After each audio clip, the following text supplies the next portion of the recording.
2 acre வரை நிலமுள்ள விவசாயிகள் மற்றும் நிலமற்றவர்கள் குடும்பத்தில் யாரும் மாநில மற்றும் ஒன்றிய அரசு ஊழியராக இல்லாமல் இருக்கும் பட்சத்தில் அவர்களின் குழந்தைகளின் பொறியியல் மற்றும் மருத்துவம் உள்ளிட்ட தொழிற்கல்வி முதல் அனைத்து வகை படிப்புகளுக்குமான முழு செலவையும் அரசே ஏற்கும்.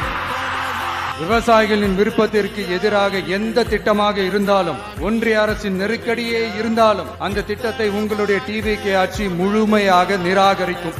எப்போதும் விவசாயிகளின் பக்கமே நம் ஆட்சி நிற்கும். கொள்முதல் நிலையங்களில் முறையாக நெல் மூட்டைகள் பாதுகாக்கப்படும். நெல் முளைத்து வீணாவதை பார்த்து கொண்டு நமது அரசு சும்மா இருக்காது. போதுமான கொள்முதல் நிலைய வசதிகள் ஏற்படுத்தப்படும். அதே போல கொள்முதல் நிலையங்களில் கொள்முதல் செய்வதற்கோ மூட்டை ஏற்றி இறக்கவோ ஒரு பைசா கமிஷன் வாங்காமல் பார்த்து கொள்ளப்படும்.